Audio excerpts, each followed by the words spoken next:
Hey, always helps to have your stuff turned on before you hit the live button. Next time we'll get that right, hopefully. I'm going to talk about main play in general. We're going to discuss it specifically and how it works in mine. We're going to stop looking like Popeye because we're going to put our glasses on. Okay. So, what is domain play? How do you do it? And what's the point? So, we'll give it a try, a little discussion. First, just want to jump in and give an update on what's going on. I've had an investment by a very generous individual that wants to help make it become a reality as far as print and so on. I'm going to be using that money to bring the product to him and to other people as soon as I figure out what the hell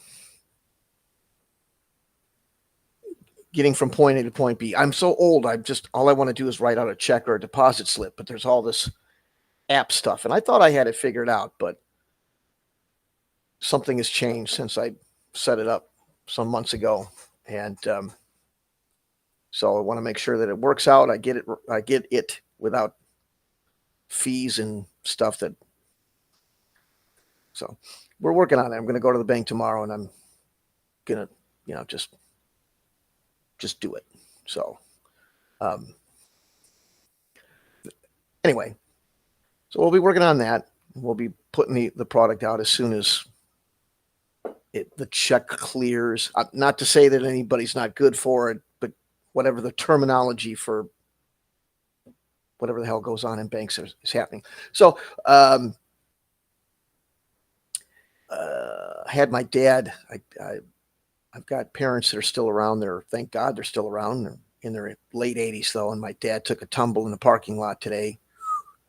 That's a scary thing. He's all right. It's not a huge deal, but he cut himself up, and God, the hell growing old, folks. So that's another little hurdle to jump over as we play here. But we'll get it all done.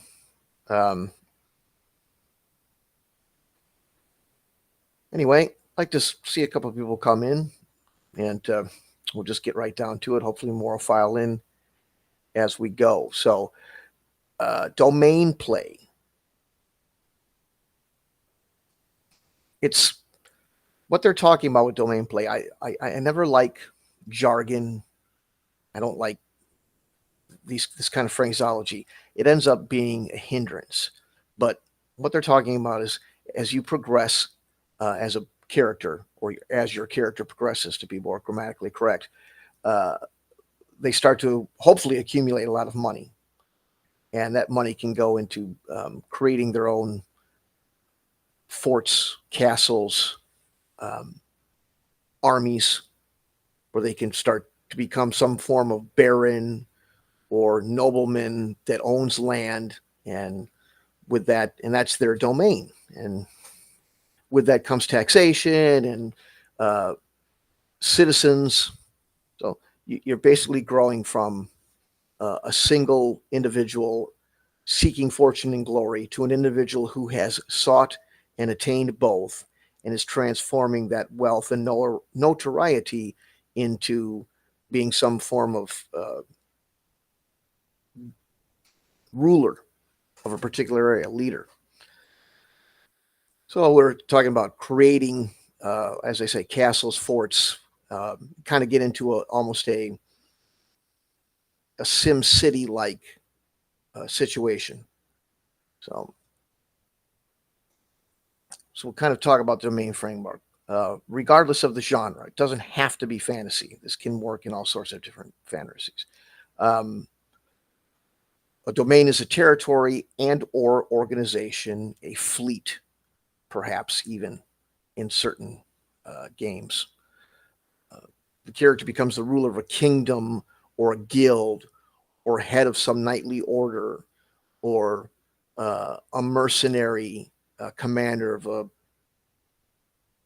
large force, maybe a bandit king or something like that.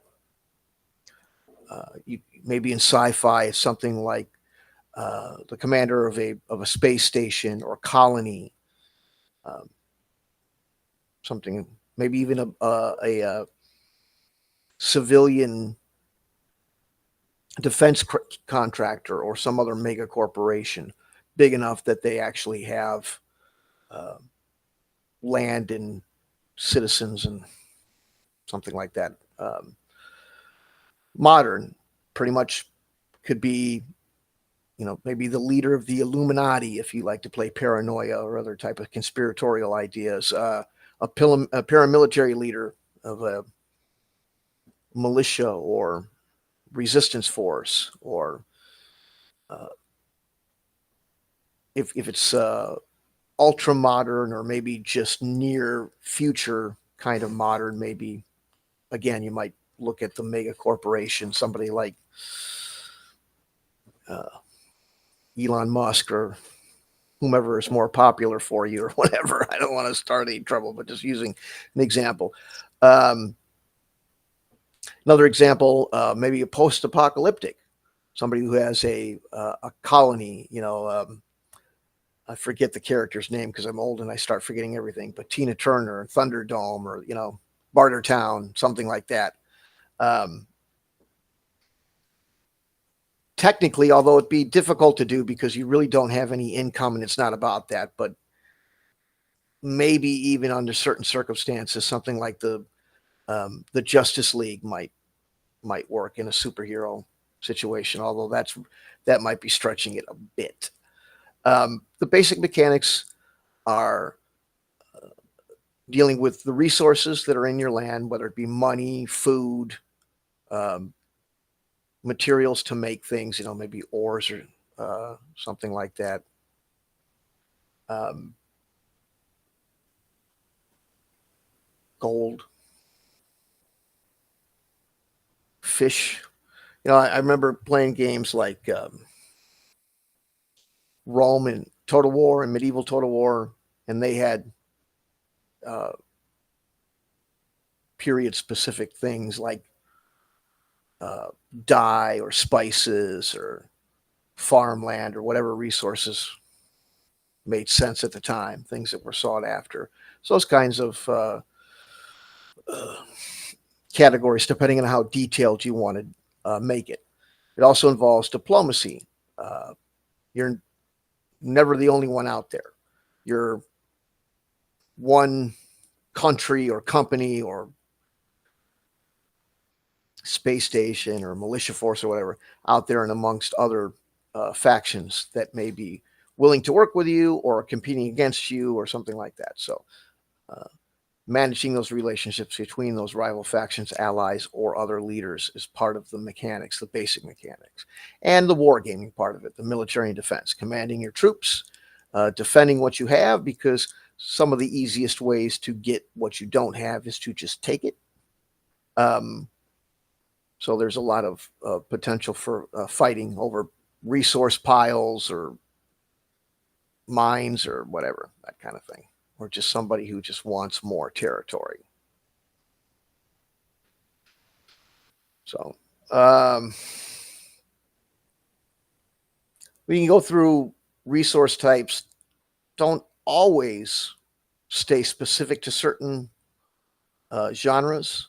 Food is food. If there's people, it doesn't matter what the date on the calendar is. Food is going to be something that might be involved. But generally, a resource type like currency and fantasy is typically gold coins. An example of currency in a sci-fi is galactic credits, like Star Wars had credits. Um, in something post-apocalyptic, it might be more of a barter system, maybe equipment or parts for equipment salvaged from things might be the kind of currency you trade in. Food, again, fantasy, people tend to look at livestock and grain. That's not the end all be all, but it's typically what you see in fantasy versus some sort of other foodstuffs or maybe energy, you know, um, with sci-fi and post-apocalyptic. it's usually survivable, or barely survivable, I should say, and things like clean, non-radiated water and MREs and stuff like that are the kind of things that people are eating. So, but the point is that everything has got a kind of a period-specific category, but you can do this across multiple genres. Conflict and military management can be a little bit more specific dependent on what you're doing. Things change quite a bit with history and stuff like that. So let's see. I'm 8:30 might have been the wrong choice given. Yeah. Okay. We're gonna shit. All righty. We're gonna come back and do this again a little later. I'm competing with I mean, no one's coming because Delver. So I'll just wait.